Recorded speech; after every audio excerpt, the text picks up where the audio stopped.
Hello my dear ones. आज इस video में बात करने वाली हूँ ओसीडी के बारे में। किस तरह से आसानी से बिना किसी दवाई के आप ओसीडी से हमेशा के लिए मुक्ति पा सकते हैं। आप क्या गलती कर रहे हैं जिसकी वजह से ओसीडी ठीक नहीं हो रही है।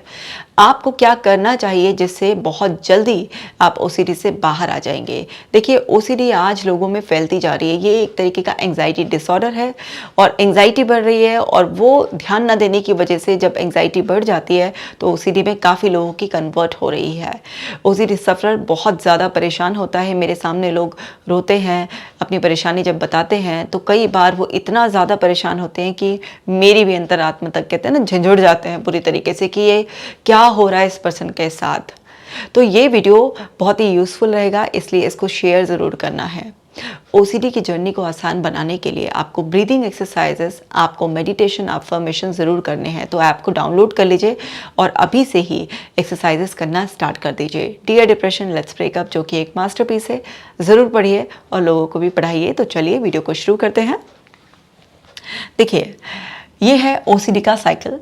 आपने हो सकता है मेरी पहली वीडियोस में भी इसको समझा हो, लेकिन एक बार फिर से हम समझेंगे।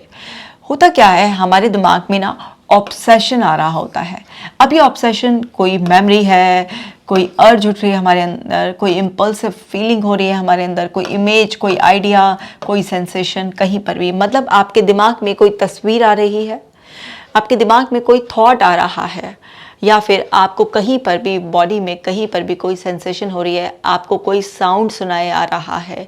किसी भी तरीके से आपका फोकस कहीं पर भी चला गया है। जैसे कुछ लोगों का फोकस ना उनकी सांसों पर चला जाता है, कुछ लोगों को कोई पर्टिकुलर साउंड सुनाई आता है, कुछ लोगों के दिमाग में इंट्रूसिव इमेजेस आती हैं, कुछ लोगों के बॉडी में कहीं कहीं सेंसेशन होती है ना, किसी तरीके की कोई उनको अर्ज उठती रहती है, किसी को हाथ धोने की, किसी को चेक करने की, कुछ भी इस तरीके की किसी भी फॉर्म में आपका ऑब्सेशन, जो कि आपके मेंटल लेवल पर सबसे पहले आप आइडेंटिफाई करते हैं, वो आपको महसूस होता है। अभी क्या है कि इस ऑब्सेशन का एक मीनिंग अटैच्ड होता है। हर चीज़ का मीनिंग बहुत मायने रखता है ना। किसी भी चीज़ का क्या मीनिंग है आपके दिमाग में। मान लीजिए कोई थॉट आ रहा है और उसका मीनिंग नॉर्मल सा है आपके दिमाग में, अरे आ गया होगा, कौन सी ऐसी बड़ी बात है। मान लीजिए थॉट ही आया कि किसी की डेथ हो जाएगी, या मैं बीमार हो जाऊंगा, मेरे हाथ साफ नहीं है, या किसी भी तरीके का कोई भी चीज़, अचानक कोई गाना आ गया, अचानक कोई इमेज आ गई है, कुछ भी किसी भी तरीके की, मान लीजिए आपने बॉडीली सेंसेशन महसूस की है, उसका एक्चुअली कोई एक नॉर्मल सा मीनिंग है आपके पास, तो वो आपको कोई भी परेशान नहीं करेगा। लेकिन उसका मीनिंग आपने एक डिस्टॉर्टेड लगा रखा है, तो वहाँ पर परेशानी होनी शुरू हो जाएगी, क्योंकि अब आपको डिस्ट्रेस महसूस होगा। अब ये जो डिस्ट्रेस वाली फीलिंग्स आएंगी, आपको बहुत ज़्यादा एंग्जाइटी हो रही है, आप बहुत ज़्यादा परेशान हो रहे हैं, ऐसा लग रहा है कि कंट्रोल ही नहीं हो रहा, कोई और ही है जो मुझे अंदर से कंट्रोल कर रहा है। तो अब ये इतनी डिस्ट्रेस वाली जब आपके अंदर फीलिंग आएंगी, तो उससे पीछा छुटाने के लिए आपके अंदर से खुद का, आपका बनाया हुआ कोई तरीका निकल कर आएगा, जिससे कि आपको कुछ रिलीफ मिल सके। आप कुछ, या तो आप एकदम से कोई भी ऐसा बिहेवियर करेंगे जिससे वास्तव में कोई रियलिटी में लेना देना नहीं है ना। जैसे कोई है ना, बार बार कोई चेक करते रहते हैं, कोई हाथ धोता रहता है, कोई हटाता रहता है, कोई सॉरी सॉरी बोलता रहता है, कोई आंख बंद करता रहता है, कोई हाथों को झटकता रहता है, कुछ भी किसी भी तरीके का बिहेवियर है ना। या फिर आप उसे अवॉइड करेंगे, या फिर आप किसी से रीअश्योरेंस लेंगे, या फिर कुछ लोग मेंटल रिचुअल करते रहते हैं, प्योरो के फॉर्म वाले। इस सब से क्या हो रहा है, रिलीफ तो मिलता है, लेकिन ये रिलीफ ना टेम्परेरी रिलीफ है, कुछ पल के लिए मिलता है, और उससे क्या हो जाता है, नेगेटिव रीइंफोर्समेंट हो जाता है। क्योंकि आपने जो भी, जिस भी तरीके से आपको कोई अर्ज आए, कोई इम्पल्स उठी, किसी तरह सेंसेशन, कोई आइडिया आपके दिमाग में आया, कोई इमेज, कुछ भी आया, आपने एक्चुअली उस पर एक्ट किया। और जब भी आप किसी भी दिमाग में कुछ भी आ रहा है, उस पर एक्ट कर रहे हैं, तो वहाँ पर उसका पैटर्न बन रहा है, क्योंकि माइंड उसको रियल की तरह कंसीडर करेगा। तो उससे तो रीइंफोर्समेंट होगा ही ना। फिर वो थोड़े टाइम बाद फिर से आएगा, फिर वो थोड़े टाइम बाद फिर से आएगा। तो जब वो फिर से आएगा और आप उस पर एक्ट करते चले जाएंगे, तो आप उसी चीज़ की पक्की लर्निंग कर रहे हैं जो आप चाहते नहीं हैं। तो ये ओसीडी सफर के साथ होता है। अब समझते हैं आगे। देखिए, क्या होता है, ओसीडी वालों को एक बात बहुत अच्छी तरीके से समझनी चाहिए कि हम सबके अर्ली एक्सपीरियंसेस होते हैं, ठीक है ना, लाइफ में। अब जिस भी तरीके की आपको ओसीडी की प्रॉब्लम है, तो अपने आप को टटोलिए। आपके अर्ली एक्सपीरियंसेस में कहीं ना कहीं आपका खुद का कोई ऐसा पर्सनल एक्सपीरियंस, या फिर वो किसी दूसरे का जो एक्सपीरियंस है उसको भी आपने अपने ऊपर जनरलाइज किया हुआ होता है अनजाने में। ये सब अनअवेयर स्टेट में होता है, जब आप जानते नहीं कि ये सब क्या होता है। क्योंकि हम सबके साथ ऐसा ही होता है, अनजाने में बहुत सारी जो एक्सपीरियंसेस हैं हमारे साथ होते हैं, वो सब हमारे लिए बहुत मायने रखते हैं। दूसरों के साथ जो एक्सपीरियंसेस होते हैं वो भी हमारे साथ बहुत मायने रखते हैं। अब मान लीजिए किसी इंसान को बचपन में जब वो छोटा था तो उसको ना कोई इतनी अटेंशन नहीं मिली, उसके अंदर किसी तरीके के कोई फियर इंस्टॉल कर दिए गए, वो सेंसिटिव है, वो इमोशनल है, उसका सिचुएशन को देखने का, उनकी इंटरप्रिटेशन लगाने का जो तरीका है वो बहुत ज़्यादा मैच्योर नहीं है। बच्चों का तो खास तौर से होता ही नहीं है, धीरे धीरे मैच्योरिटी समय के साथ आती है।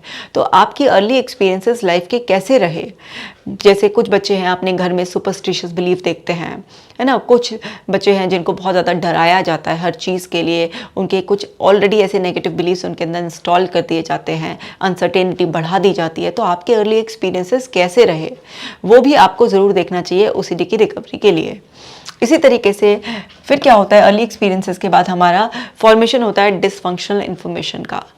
मतलब वो इन्फॉर्मेशन हमारे उसमें डिस्टॉर्टेड वे में जब जाती है, क्योंकि जो भी एक्सपीरियंसेस होते हैं तो वहाँ पर एक्सपीरियंसेस सारे अच्छे नहीं होते हैं, एक्सपीरियंसेस सारे इंटरप्रिटेशन हम सही नहीं निकालते हैं। तो उससे क्या होता है, हमारे डिसफंक्शनल कुछ इन्फॉर्मेशन अंदर जारी होती है। कुछ लाइफ में क्रिटिकल इंसिडेंट्स का भी इसमें रोल होता है ना। कुछ ऐसे हो जाते हैं, जैसे मैंने बहुत सारे ओसीडी सफरर्स को देखती हूँ कि जैसे एक लेडी को स्टार्ट हुआ चेकिंग का, तो क्या था, उसे एक बार पर्स खो गया था, उसमें काफ़ी पैसे थे, खो गया था, उसको बहुत ज़्यादा डांट पड़ी, मार पड़ी। उसके बाद उसके अंदर डर बैठ गया। वो इंसिडेंट उसके लिए एक ऐसा था जिसमें उसको बहुत ज़्यादा मार पड़ी, बहुत ज़्यादा उसको सुनाया गया और ये एपिसोड काफ़ी लंबे समय तक चलता रहा। तो उसके अंदर उस इंसिडेंट की वजह से बहुत ज़्यादा डर बैठ गया। एक बच्चा ऐसा था जिसको ओसीडी थी, वो 14 साल का बच्चा था, तो उसकी मम्मी उसको बहुत ज़्यादा मारती थी, बहुत ओवर डिसिप्लिन थी। अगर उसने खाना खाने से पहले हाथ नहीं धोए तो उसको मार पड़ती थी, उसको बहुत ज़्यादा सुनाया जाता था। छोटी छोटी बातों पर अगर उसने अपनी बुक्स को प्रॉपरली अरेंज करके नहीं रखा तो भी उसको जो है ना डांट पड़ती थी, थप्पड़ पड़ जाता था। तो उसके अंदर क्या हुआ, इतना ज़्यादा डर बैठ गया, इतना ज़्यादा डर बैठ गया उन छोटे छोटे इंसिडेंट की। एक बार उसके लाइफ में क्या हुआ कि काफ़ी उसकी मार पड़ गई, उसने कुछ बच्चे ने नहीं ध्यान दिया होगा, तो उसकी मम्मी किसी बात पे शायद फ्रस्ट्रेट हो गया, कुछ भी रहा होगा, तो उन्होंने इतना ज़्यादा मारा उसको, बहुत ही ज़्यादा मारा। मतलब 15-20 मिनट तक लगातार उस बच्चे ने मुझे बताया कि उसकी पिटाई होती रही, मम्मी रुकी ही नहीं। तो वो इंसिडेंट उसके लिए इतना बड़ा हो गया कि उसके बाद से उसके अंदर डर बैठ गया कि मुझे हर चीज़ प्रॉपर ऑर्डर में रखनी है, और मुझे खाना खाने से पहले भी हाथ धोने, अगर मैंने यहाँ पर ये कुछ हुआ इसका मतलब फिर गंदा हो गया, मम्मी ने कहा था हाइजीन मेंटेन करनी है तो फिर हाथ धोने हैं। वो करते करते करते करते ऐसे, तो ना जाने तमाम कितने ऐसे कुछ इंसिडेंट भी हो सकते हैं इसके लिए रिस्पॉन्सिबल, तो वो भी बहुत मायने रखते हैं। फिर हमारी अजम्पशंस एक्टिवेट होने लग जाती हैं। अब हमारे अंदर अजम्पशंस भी, क्योंकि जब भी हमारे पास कोई एक्सपीरियंसेस होते हैं और हमारा डिसफंक्शनल इन्फॉर्मेशन का फॉर्मेशन होना स्टार्ट हो जाता है, कुछ क्रिटिकल इंसिडेंट्स और ज़्यादा उसमें स्टोर हो जाते हैं, तो देन हमारी अजम्पशंस भी एक्टिवेट हो जाती हैं। क्योंकि अर्ली एक्सपीरियंसेस के बाद जो डिसफंक्शनल इन्फॉर्मेशन फॉर्मेशन हो रहा है और कुछ और क्रिटिकल इंसिडेंट्स उसमें लग गए, उसमें हम बड़े भी हो जाते हैं, तो हम क्या है अपनी इंटरप्रिटेशंस, अपनी अजम्पशंस भी लगाना शुरू कर देते हैं। तो यहाँ पर हमारी खुद की अजम्पशंस भी एक्टिवेट हो जाती हैं, एंड देन फिर उसकी वजह से और कंडीशनिंग होती है और नेगेटिव हमारे जो ऑटोमेटिक थॉट्स है वो आने शुरू हो जाते हैं। नेगेटिव ऑटोमेटिक थॉट्स ऐसा नहीं है कि मतलब केवल ओसीडी सफर के दिमाग में आते हैं, वो किसी भी पर्सन के दिमाग में नेगेटिव ऑटोमेटिक थॉट कभी कभी आ सकते हैं। लेकिन ओसीडी सफर के अंदर क्या होता है कि इन सब चीज़ों का ज़्यादा फॉर्मेशन हो गया होता है, तो उनके दिमाग में ज़्यादा आते हैं। अब ज़्यादा आने लगते हैं, ऑलरेडी किसी ना किसी बात पर लाइफ में किसी और एरिया में स्ट्रेस भी चल रहा होता है, केमिकल की केमिस्ट्री अंदर बिगड़ी भी होती है, तो फिर उसके बाद वो अपने बिहेवियर में ओसीडी के सिम्टम्स देखना शुरू कर देते हैं। फिजिकल लेवल पर, इमोशनल लेवल पर, बिहेवियरल लेवल पर अलग अलग तरीके के ओसीडी के सिम्टम्स दिखाई देने लग जाते हैं। अब समझने वाली बात क्या है कि क्या केवल ओसीडी सफर के साथ ही इस तरीके के एक्सपीरियंसेस होते हैं? नहीं, सबके साथ ही कुछ ना कुछ ऐसे अर्ली चाइल्डहुड एक्सपीरियंसेस हो सकते हैं। सबके अंदर ही जो इन्फॉर्मेशन है वो डिसफंक्शन हो सकती है, डिसफंक्शनल इन्फॉर्मेशन हो सकती है।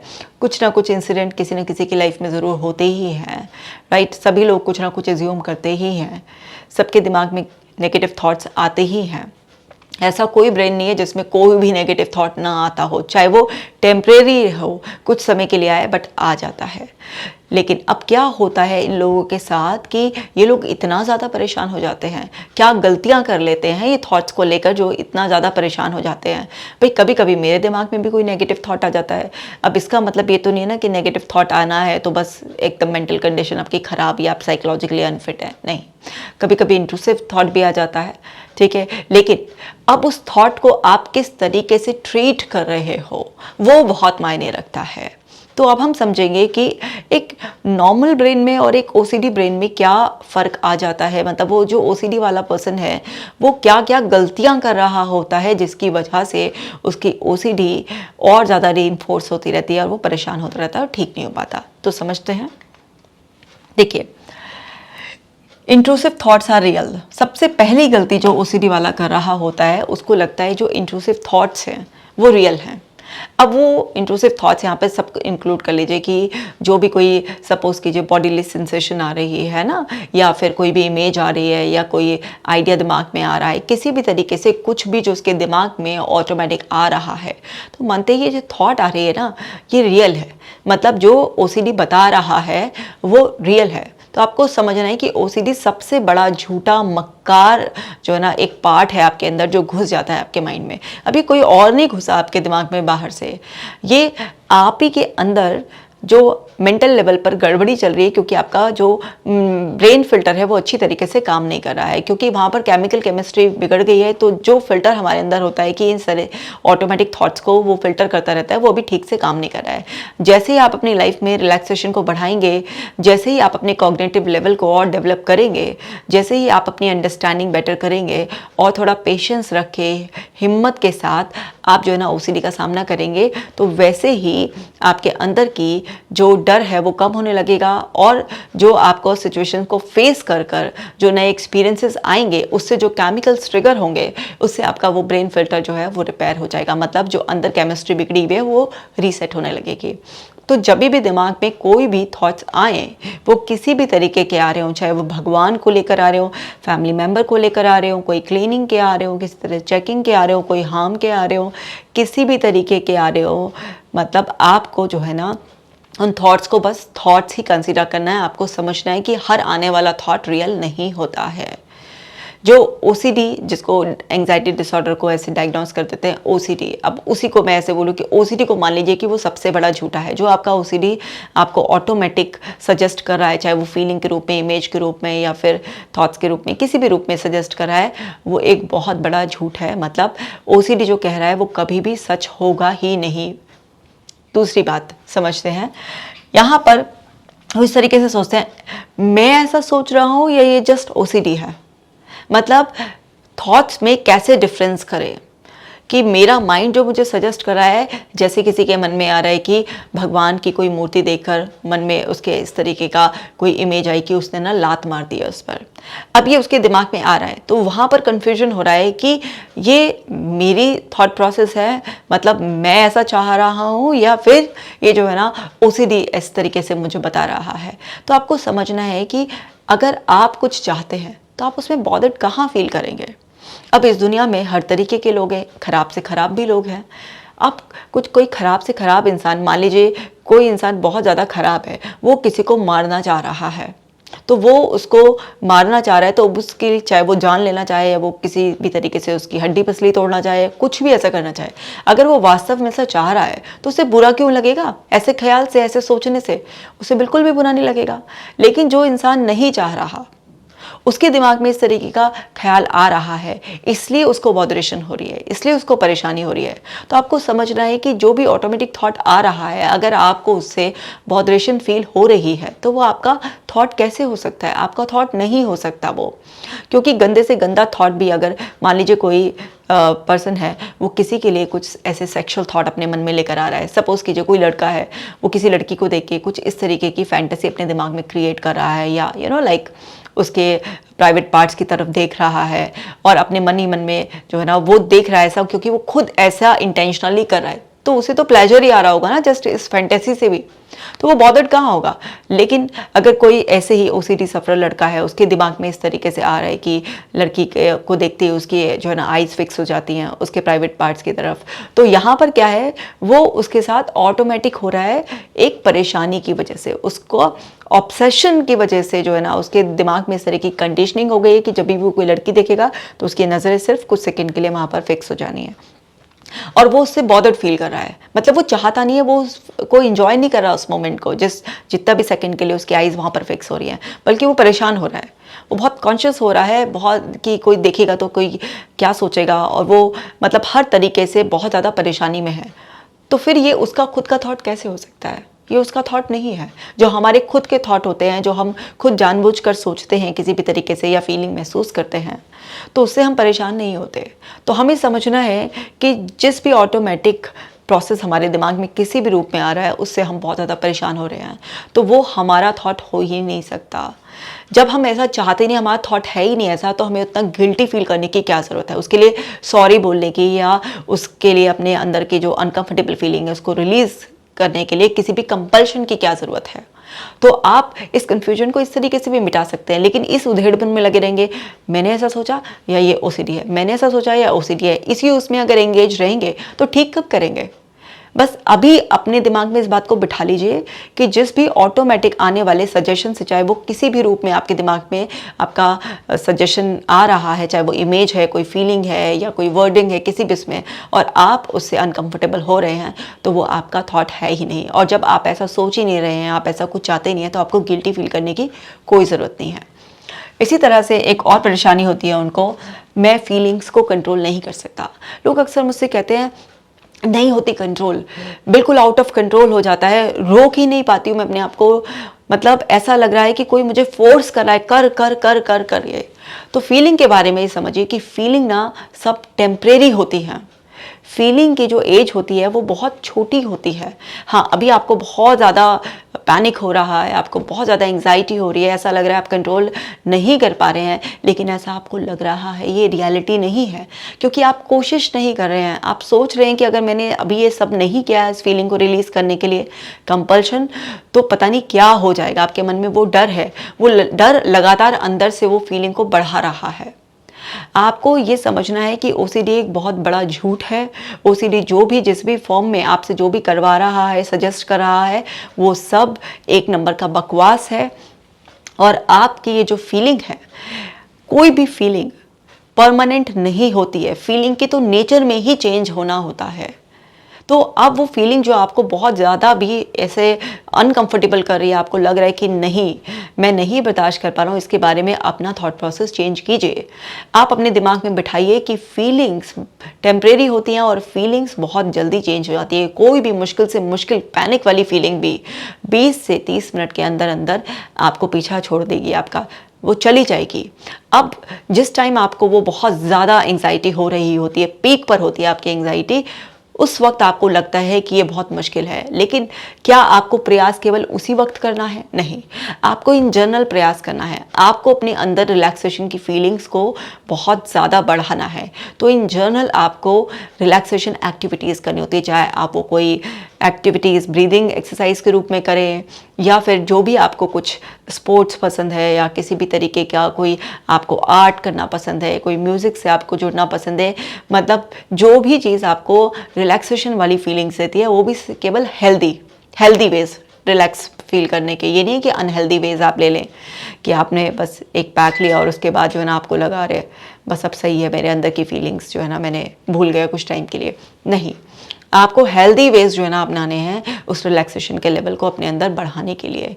जैसे जैसे आप रोज़ाना थोड़ा थोड़ा अपने अंदर रिलैक्सेशन लेवल बढ़ाएंगे, तो आप देखेंगे कि वो ओसीडी का थॉट आने के बावजूद भी जितना पहले आपको इम्पैक्ट करता था, वो अब उतना इम्पैक्ट आपको कर ही नहीं पाएगा, क्योंकि आप हर दिन अपने अंदर रिलैक्सेशन का लेवल बढ़ाते जा रहे हैं। तो आपको समझ में आएगा कि फीलिंग्स को कंट्रोल, जो अभी लग रहा है कि मैं कंट्रोल नहीं कर सकता, उसका कंट्रोल आपके हाथ में आने लगेगा। और दूसरा, फीलिंग्स जो होती हैं वो कैसे ट्रिगर होती है हमारे अंदर? फीलिंग्स को ट्रिगर करने के लिए हमारे को कोई थॉट चाहिए होता है, या फिर हमारी किसी एक्शन से फीलिंग ट्रिगर होती है हमारे अंदर। तो अब आप रिलैक्सेशन जो है ना लेवल बढ़ाने के लिए कुछ एक्टिविटी कर रहे हैं, एक्शन कर रहे हैं, तो उससे आपके अंदर फीलिंग्स जो है ना चेंज होंगी होंगी, रिलैक्सेशन की फीलिंग्स बढ़ेंगी। साथ ही साथ जब आप अपने थॉट प्रोसेस पर भी काम करेंगे, आपको ये समझ लेंगे, आप दिमाग में बैठा लेंगे कि जो भी मेरा माइंड सजेस्ट कर रहा है वो सब बकवास है, वो सब झूठ है, ऐसा कभी भी सच नहीं होगा। चाहे वो कितना भी बोले कि तूने हाथ नहीं धोए और अभी किसी की डेथ हो जाएगी, किसी के हाथ धोने से किसी की डेथ होने का कोई भी कनेक्शन है ही नहीं। ये सब मैजिकल थिंकिंग है, अननेसेसरी के कनेक्शंस लिंक जोड़े पे हैं। तो जब आप अपने थॉट प्रोसेस पर भी इस तरीके के चेंजेस कर लेंगे, समझ जाएंगे कि ओसीडी एक बहुत बड़ी बकवास है, झूठ है, तो वहाँ से भी आपकी फीलिंग्स अपने आप ही चेंज होनी शुरू हो जाएगी।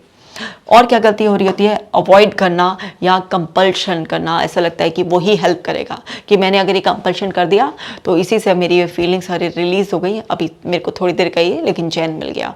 या अवॉइड कर दिया कि मैंने करना ही नहीं है। बहुत सारे लोग ऐसे आते हैं मेरे पास जिनको नहाने में बहुत टाइम लगता है, वो नहाते ही नहीं है। एक लड़की आई मेरे पास, वो 2.5 महीने से नहाई ही नहीं थी। अब 2.5 महीने से नहाई नहीं थी कि अगर मैं बाथरूम में जाऊंगी तो मेरे को वही 4-5 घंटे नहाने में लगेंगे। अब बताइए, मतलब अवॉइड करने से प्रॉब्लम थोड़ी ना सॉल्व हो रही है कि अवॉइड किया आपने प्रॉब्लम सॉल्व हो गई, या आपने कोई कंपल्शन किया उससे आपकी प्रॉब्लम सॉल्व हो गई। नहीं, ना अवॉइड करने से प्रॉब्लम सॉल्व होगी, ना कंपल्शन करने से प्रॉब्लम सॉल्व होगी। क्या होगा, उस सिचुएशन को समझकर अपने अंदर जो एक हैबिट बन गई है, ओसीडी भी क्या है, एक अनहेल्दी हैबिट हो जाती है ना, हमें आदत पड़ जाती है सर्टेन तरीके से बिहेव करने की, और वो खुद हमने डेवलप किया हुआ होता है। ऐसा कर लेंगे, टेढ़े मेढ़े रास्ते निकाले हुए होते हैं। बस माइंड में एक सजेशन आया और उस सजेशन को हमने मान लिया कि हाँ यही तरीका है अपनी फीलिंग को रिलीज करने का। नहीं, ना कंपल्शन करने से ना अवॉइडेंस करने से प्रॉब्लम नहीं सॉल्व होगी। प्रॉब्लम कैसे सॉल्व होगी, रियलिस्टिक वे में, जो उस सिचुएशन में होना चाहिए उस तरीके से उसे फेस करने से। स्टार्टिंग में टफ लगेगा, लेकिन जैसे आप अपने फीलिंग लेवल पर, थॉट लेवल पर काम करेंगे और समझ जाएंगे कि ओसीडी एक बहुत बड़ा झूठा मक्कार इंसान के रूप में जो ऐसे लग रहा होता है ना, अंदर से कोई कंट्रोल कर रहा है, कि वो एक ऐसी एंटिटी है आपके अंदर जो बहुत बड़ा झूठ है, तो आप इस अंडरस्टैंडिंग से धीरे धीरे उन सिचुएशंस को एक्सपोज कर आप नॉर्मल होते चले जाएंगे। इसी तरीके से और क्या हो रहा होता है, इन थॉट्स को कैसे रोकूं, ये थॉट बस रोक दो। दिमाग का सारा फोकस कहाँ होता है, थॉट को रोकने पर। अब आप बताइए, आप गलत जगह फोकस करेंगे और ओसीडी से झगड़ा करने की कोशिश करेंगे कि मैं किसी तरीके से इसको चुप कर दूं और इसको ना, ये थॉट आए ना, इसको रोकने पर। आप थॉट को रोकने पर जितना ज़्यादा ध्यान लगाएंगे, वो वहाँ से अंदर से उतनी ही पावर आपको बढ़ी हुई महसूस होगी। तो आपको ये नहीं करना है कि थॉट को मैं रोक दूं, ऐसे ज़बरदस्ती एकदम से रोका नहीं जा सकता। इनको ख़त्म करने का एक ही तरीका है, अपने अंदर का रिलैक्सेशन बढ़ाना, अंडरस्टैंडिंग थॉट्स के बारे में, और उनका डिस्प्यूटेशन से उनके अगेंस्ट जाकर काम करना। जब आप अपने सजेशन के अगेंस्ट जाकर काम करेंगे, अपने अंदर रिलैक्सेशन का लेवल बढ़ाए रखेंगे, तो ये अपने आप खत्म हो जाएंगी। मतलब डायरेक्टली इनसे फाइट करने की जरूरत नहीं है। आप डायरेक्टली फाइट करेंगे, उससे क्या होगा, और ये मुश्किल बढ़ती रहेगी ना। मान लीजिए फॉर एग्जाम्पल कोई इंसान है जो आपकी बेइज्जती कर रहा है, तूने किया ही क्या है जिंदगी में, ये है वो है। अब आप उससे झगड़ा करने लग जाएं, आप उसे बोलने लगे तुझे मैं बताऊंगा जरूर, ठीक है ना, या तेरी हिम्मत कैसे हुई मेरे से ऐसे बात करने की। कुछ भी इस तरीके के आपके अंदर एक दूसरे से डायलॉग्स एक्सचेंज हो रहे हैं। क्या होगा इससे, टाइम वेस्ट होगा, ना वो चुप हो ना आप चुप हो, आप भी फ्रस्ट्रेट, वो भी परेशान होकर आपको और कुछ जली कटी करता रहेगा। और हो सकता है आप जो एफर्ट करके उसको दिखा सकते थे कि वो जो आपकी इंसल्ट करने की कोशिश कर रहा था, तू है ही क्या, तूने किया ही क्या है, तो उस एफर्ट को भी आप करने लायक नहीं बचोगे। तो उस दिशा में हमें मुंह जोरी नहीं करनी चाहिए जहाँ से हमें कोई फ़ायदा ना हो। क्या करना चाहिए इस कंडीशन में, कि मेहनत कर कर अपनी लाइफ में कुछ अचीव कर कर उसके मुंह पर एक ऐसा तमाचा मार दो जो ऐसे लगता हुआ ना दिखे, लेकिन उसका दर्द बड़ा जोरों का हो। तो ऐसे ही करना चाहिए ना। तो ऐसे ही हमें ओसीडी के साथ करना है। इससे मुंहजोरी करेंगे तो क्या होगा, कुछ भी नहीं होगा, टाइम वेस्ट होगा। तो इससे मुंहजोरी मत करो कि बंद हो जाए, क्यों आ रही है ये वो, बहस कुछ नहीं करना, इस दिशा में प्रयास ही नहीं करना। सिंपल सा हमें क्या करना है, हमें उसके अगेंस्ट जाकर काम करना है। जब हम उसके अगेंस्ट जाकर काम करेंगे, नए एक्सपीरियंसेस हमारे पास आएंगे, तो उससे हमारे एक्शन से हमारा थॉट भी बदलेगा और हमारी फीलिंग भी बदलेंगी, और इस तरीके के थॉट प्रोसेस आना बंद हो जाएगा, क्योंकि रिकंडीशनिंग हो जाएगी। आगे समझते हैं, मेरे माइंड में क्यों आ रही है ये थॉट, ये भी एक बड़ा सवाल होता है। मेरे माइंड में क्यों आ रही है, औरों के तो किसी के माइंड में नहीं आ रही है। देखो भाई, सबके अलग अलग एक्सपीरियंसेस होते हैं, सबका इंटरप्रिटेशन करने का अलग अलग तरीका होता है, सब अलग अलग तरीके से एज्यूम करते हैं, सबके अंदर की स्ट्रेंथ अलग अलग होती है। अब आपके अंदर जिस तरीके की केमिस्ट्री बिगड़ी है वो दूसरे के अंदर ऐसी नहीं है, इसलिए आपके दिमाग में आ रही है। तो यहाँ पर ये जो सवाल है मेरे दिमाग में क्यों आ रही है, बस इसका एक ही जवाब है कि अभी आपकी जो केमिस्ट्री है, जो एक परफेक्ट केमिस्ट्री होनी चाहिए थी, जिसे एक काम माइंड जिसमें कि कुछ काम के पॉजिटिव रियलिस्टिक थॉट आए, वो अभी आपका नहीं है। लेकिन आपके हाथ में ऐसे रीसेट करना, तो इसके लिए अपने आप को बार बार सोच के परेशान करने की कोई ज़रूरत नहीं है। इसी तरीके से ओसीडी क्योर नहीं हो सकती है। अरे ये तो बहुत ही बड़ा झूठ है जो फैलाया गया है। ओसीडी बिल्कुल 100% ठीक हो जाती है। 18, 20, 25 साल पुरानी ओसीडी भी जब आसानी से ठीक हो जाती है। ये अभी 2-4 महीने या 2-4 साल पुरानी है ओसीडी तो यूं भाग कर ठीक होती है। ओसीडी बिल्कुल ठीक हो जाती है पूरी तरीके से, बशर्ते आप प्रयास कर रहे हो। आप प्रयास ही नहीं करेंगे, आप ज़रा सा भी कष्ट लेने को तैयार नहीं है, तो फिर ओसीडी कैसे ठीक होगा। तो ओसीडी बिल्कुल ठीक हो जाती है। आप ये बिलीफ बनाकर बैठ गए हैं, ये थॉट प्रोसेस में है ओसीडी ठीक नहीं हो सकती है, प्रयास ही नहीं करते हैं और फिर वही सच हो जाता है। क्योंकि जब बिलीफ ही है ना तो बिहेवियर भी यही होगा ना कि ठीक तो हो नहीं सकती है, क्या करें। तो फिर वहाँ पर वो ठीक ही नहीं होती है, क्योंकि जैसे जिसके बिलीफ होते हैं वही उसके लिए सच हो जाते हैं। तो ये आपको चेंज करना है, ओसीडी बिल्कुल ठीक हो सकती है। Exercises can not help. Exercises नहीं सहायता कर सकती हैं, कुछ नहीं हो सकता एक्सरसाइज से। क्यों नहीं हो सकता?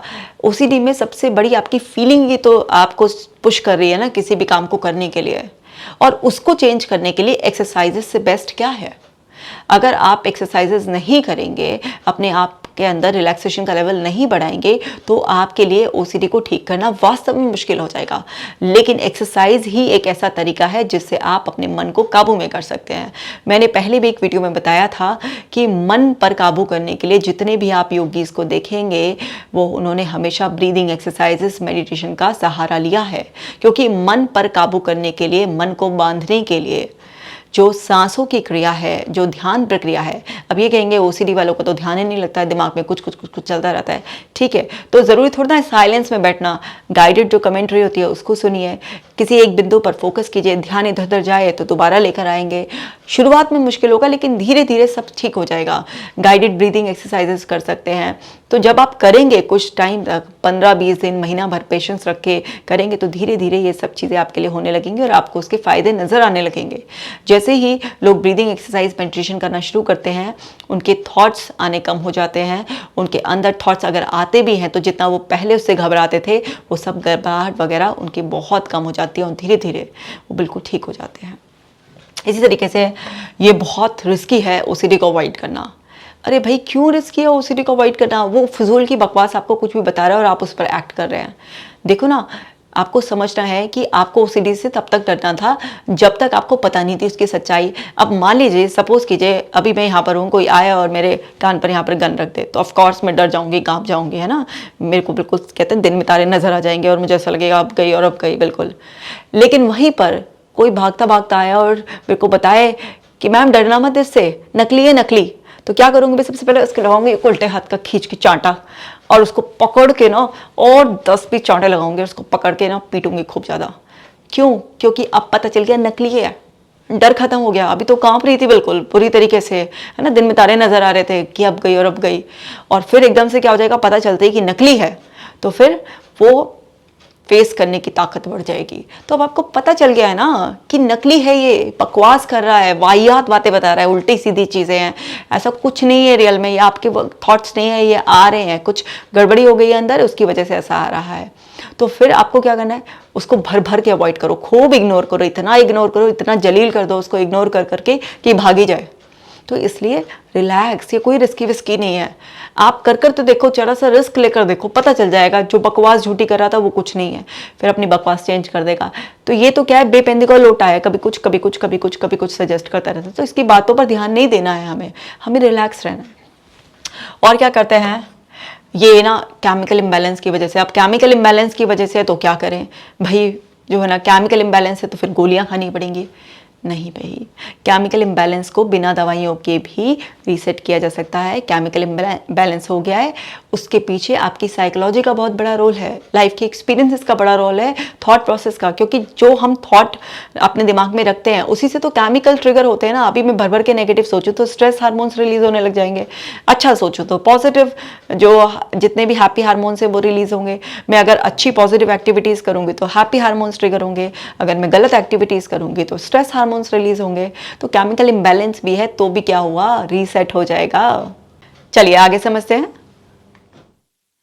देखिए ये है सीबीटी का एक बेस मॉडल। अब सीबीटी केवल इतनी नहीं है, कभी आप ये सोचें कि सीबीटी केवल इतनी है, लेकिन इससे समझाना आसान है। सीबीटी में बहुत सारी टेक्निक्स होती हैं और बहुत सारी थेरेपीज का कॉम्बिनेशन होता है, ठीक है। तो मैं आपको जस्ट समझा रही हूँ ओसीडी के रेफरेंस में। देखो अब ओसीडी वालों का बिलीफ है कि जो मेरे दिमाग में थॉट आ रहा है ना, वो सच है, वो मैंने बता दिया कि वो झूठ है।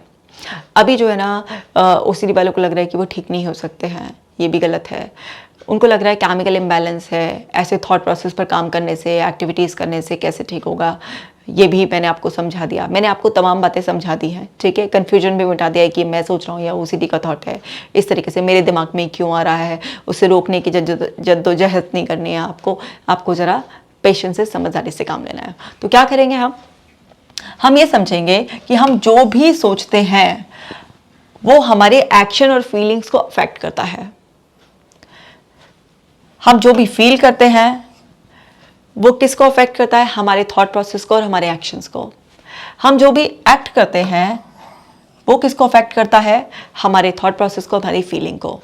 अब जो ओसीडी है उसमें क्या है, जो फीलिंग्स है ना वो यहां पर सबसे बड़ी, मतलब ये बहुत है हार्ड टू कंट्रोल,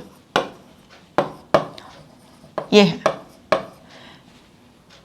मतलब ये इतनी एंजाइटी होती है, इतना पैनिक होता है, इतना डर लगता है बहुत ज़्यादा कि ऐसा लगता है कि नहीं, बस जल्दी से पीछा छुड़ाओ और जो ओसीडी बता रहा है कि ये कर दे बस वो कर दो, ख़त्म जाए। तो अभी क्या करना है हमें, ये जो सबसे ज़्यादा मुश्किल लग रहा है ना, इसको मुश्किल को आसान बनाने के लिए हमें सपोर्ट यहाँ से देनी है, हमें अपने थॉट्स को। अब कुछ थॉट्स ऐसे आएंगे जिसको आपको डिस्प्यूट करना है, आपको चैलेंज करना है ये जानने के लिए कि ये कैसे सच है। लेकिन कुछ थॉट ऐसे होते हैं आपके जिसका ऑलरेडी आपको पता है कि बकवास है, झूठ है। तो जिसका ऑलरेडी आपको पता है कि आप डिस्प्यूट करने में, चैलेंज करने में अपना टाइम वेस्ट करेंगे, बिल्कुल भी नहीं। तो उससे हम सीधा क्या करेंगे, रिप्लेस करेंगे। कुछ थॉट ऐसे हैं जो वाकई कन्फ्यूजन सा होता है हमें उसमें और ऑब्सेसिवली बार बार आ रहे हैं, तो हम क्या करेंगे हम उसे क्या, सिंपल सा पहले डिस्प्यूट करेंगे और डिस्प्यूट करने के बाद चेंज करेंगे, है ना। तो अब मान लीजिए यहाँ पर हमें थॉट में कुछ कंफ्यूजन है, तो कंफ्यूजन है तो हम यहाँ पर सबसे पहले इसे चैलेंज करेंगे एंड देन चेंज करेंगे, राइट। अब हमें कोई कंफ्यूजन नहीं है तो हम क्या करेंगे, इफ नो कंफ्यूजन, तो हम क्या चैलेंज करने में टाइम वेस्ट करेंगे, नहीं, हम क्या करेंगे, उसे डायरेक्ट चेंज करेंगे। अब जैसे ही आप ये चेंज करोगे तो अब आप देखो क्या होगा, आपके एक्शन और आपकी फीलिंग पर फर्क पड़ेगा। तो अब आपने थॉट बदला तो ऐसा नहीं कि वो इतनी जो सीवियर फीलिंग थी वो एकदम से खत्म हो जाएगी, नहीं, लेकिन फर्क जरूर पड़ेगा। और अब एक्शन का एकदम से बदल जाएगा, सारा कंपल्शन एकदम से छूट जाएगा, एकदम नहीं छूटेगा, थोड़ा थोड़ा कर इफेक्ट होगा। लेकिन जैसे ही आप नए थॉट प्रोसेस को रीइंफोर्स करोगे, बार बार दिमाग में बिठाओगे, तो जो भी चीज़ हम रिपीट करते हैं वो क्या होती है, उसकी हमारे दिमाग को प्रैक्टिस हो जाती है और हमारा दिमाग उसको अंदर सेव कर लेता है। उसकी परफेक्ट प्रैक्टिस करने के बाद वो चीज़ ऑटोमेटिक होने लगती है। तो क्या होगा, जैसे ही आपका ओल्ड पैटर्न आया तो आपने ओल्ड को क्या करा, रिजेक्ट कर न्यू को रीइंफोर्स किया, ठीक है। अब न्यू को ही आपने इतनी बार रीइंफोर्स किया, जब आप न्यू को रीइंफोर्स कर रहे हैं तो आप हर बार इसे रिजेक्ट कर रहे हैं, हर बार आप इसे रिजेक्ट कर रहे हैं। तो अब क्या होगा, आपका माइंड ना रिकंडीशन हो जाएगा। जब आपका माइंड रिकंडीशन हो जाएगा इसकी वजह से, तो क्या होगा, न्यू ऑटोमेटिक थॉट आएगा फिर।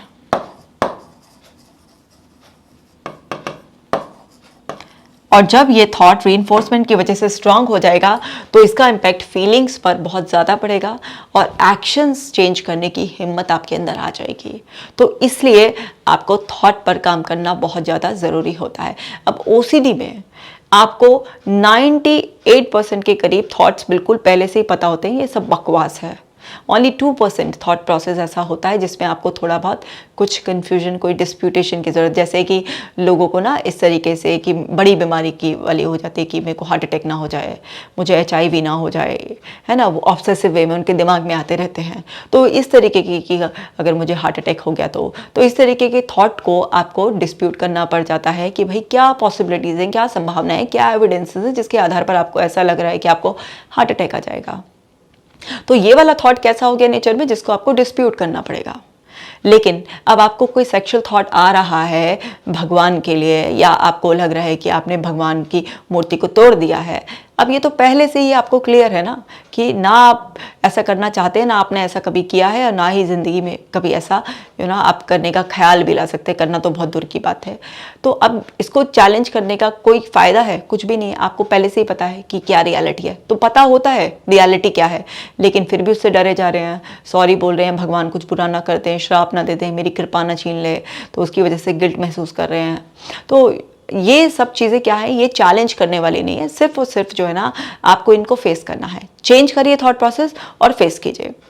तो जब भी आपके दिमाग में इस तरीके का कोई भी वाहियात थॉट आ रहा है, अपने फैमिली मेंबर के लिए कोई सेक्सुअल थॉट आ रहा है, आपको पहले से ही पता है, उसे डिस्प्यूट करने की भी कोई ज़रूरत नहीं है, आप चाहते ही नहीं है, अननेसेसरी डिस्प्यूट क्यों करेंगे आप उसे डायरेक्ट चेंज कर कर एक्सपोजर करना होता है।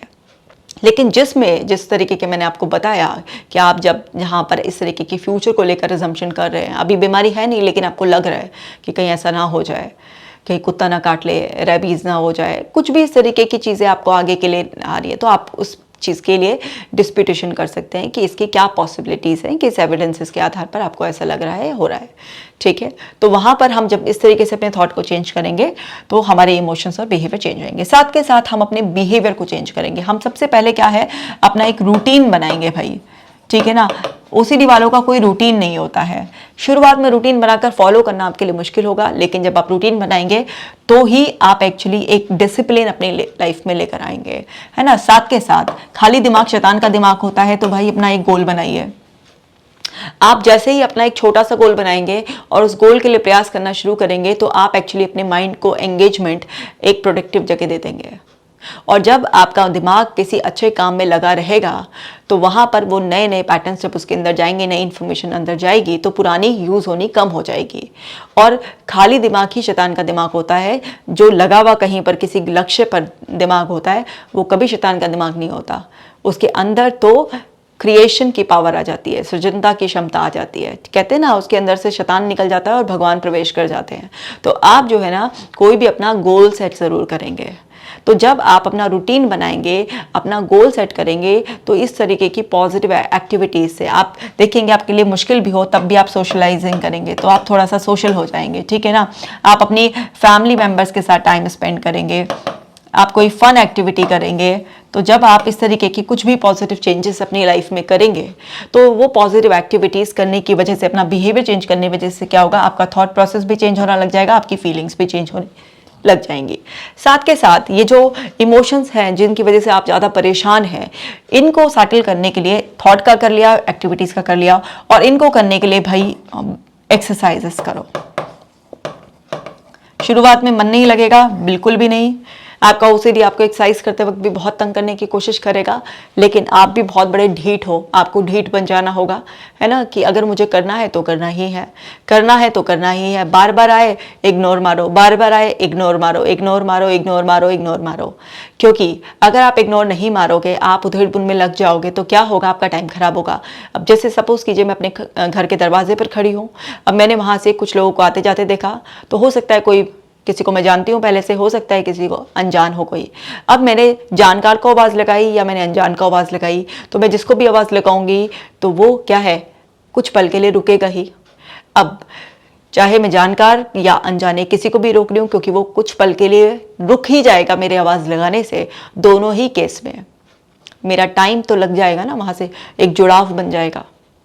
तो अब हमारे दिमाग में कोई भी विचार आ रहा है जिसको हम पहले से जानते हैं या अनजान विचार है, आवाज़ ही नहीं लगानी है, मतलब उसको ध्यान ही नहीं देना है, क्योंकि हमें अपना समय खराब नहीं करना है।